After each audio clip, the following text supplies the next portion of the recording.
बताइए कि जब एक हिंदू लड़की का अपहरण होता है तो आप कहते हैं कि 10 मुसलमान लड़कियों को उठा लो, ये कहाँ तक बात सही है? इस तरह से बोलना चाहिए? ये घटना वहाँ की नहीं है, सामान्य बात नहीं है। आजमगढ़ में 3 हिंदू बालिकाओं का अपहरण होता है, उनका रेप होता है, उनकी हत्या होती है, एफआईआर लॉन्च नहीं होता है। प्रशासन ने वहां पर किसी प्रकार की कोई कार्रवाई नहीं की। वहां पर प्रशासन उन्हीं तत्वों को प्रोटेक्ट करने लग गया।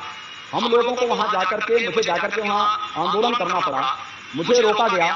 हम लोगों ने फिर प्रशासन को चेतावनी दी कि अगर आप न्याय नहीं दे सकते हैं तो क्या आप इस प्रकार का वो देना चाहते हैं कि अगर एक हिंदू बालिका के साथ करें तो हिंदू को भी क्या इस प्रकार का वो करेंगे, इस प्रकार की कार्रवाई करने के लिए मजबूर करेंगे? कानून का राज है तो कानून के अनुसार कार्रवाई करनी चाहिए, ये प्रशासन का दायित्व है। ऐसी बात बोल करके आपको लगता है ये न्यायिक बात है बाकी और लड़कियों के लिए? न्यायिक है क्या नहीं है, क्या है क्या नहीं है, ये महत्वपूर्ण ये है कि उस समय जनता के हित में जो होगा हम करेंगे। आप ये जो बात बोलते हैं कि हिंदू युवा वाहिनी बंदूक बांटेगी, आप ये बोलते हैं मेरा वक्तव्य नहीं, लेकिन अगर रक्षा के लिए आवश्यक होगा तो बांटना चाहिए। बिल्कुल, शास्त्र और शस्त्र दोनों चलेंगे। हमारी परंपरा है शस्त्र रखते रास्ते शास्त्र चिंता प्रवृत्ति, हम दोनों को साथ लेकर के चलेंगे। एक तो अगर हम विकास की बात करेंगे तो सुरक्षा की बात भी करेंगे, दोनों साथ चलेंगे। तो आप कैसे समाचार है कि इधर भी बंदूकें हैं उधर भी बंदूकें हैं, गोलियां चलेंगी, अगर शासन प्रशासन फेल हो जाएगा तो स्वाभाविक रूप से जनता को अपनी रक्षा के लिए स्वयं खड़ा होना चाहिए और जनता खड़ी हो रही है। ये बात आपके संविधान में किस धारा में लिखी गई, कहां? ये संविधान में कहां लिखी गई है कि आप बहुसंख्यक समाज को प्रताड़ित करो, उनका कत्लेआम करो और प्रशासन नपुंसकों की तरह चुपचाप बैठा रहे? ये कहां लिखा गया?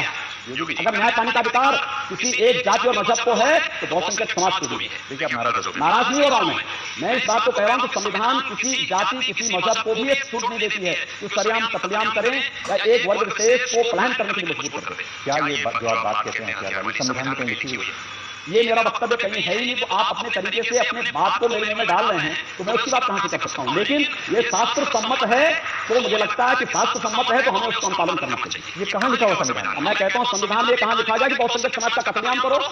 ये कहां लिखा गया?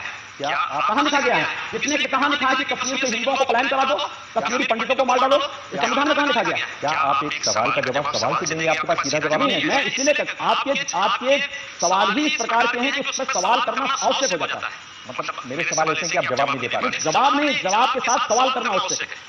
तो आप पर ये तो मानते हैं कि संविधान में ऐसा कहीं नहीं लिखा हुआ जो आप कह रहे हैं? संविधान में ये कहीं नहीं लिखा है। संविधान हर नागरिक को, भारत में किसी नागरिक को जाति मत मजहब या लिंग के आधार पर कोई भेदभाव नहीं करता है। प्रदेश में हुआ है और देश के कई राज्यों में अतीत में ये हुआ। क्या आप कहते हैं कि बीजेपी की सरकार बनेगी तो राम मंदिर बनेगा, एससी बीएससी की सरकार आएगी तो करबला कब्रिस्तान बनेगा? क्या आप इतने मुकम्मल कहते हैं कि एससी बीएससी आएगी तो कब्रिस्तान और करबला बनेगा? उन्होंने 14 वर्षों तक यही काम किया है। मैं सुल्तानपुर में गया था, समाजवादी पार्टी के विधायक ने पूरी अपनी विधायक निधि करबला के निर्माण में दे दी है। उन्हें सड़क नहीं, जनता को अन्य बुनियादी सुविधाएं नहीं, करबला का निर्माण महत्वपूर्ण लगा। लेकिन आप गाँव की सड़कों पर जाइए, सड़कें नहीं है। गाँव में एक सब बिजली की स्थिति अपने चारों कल बोल रहे थे कि हम बिजली दे रहे हैं, उनसे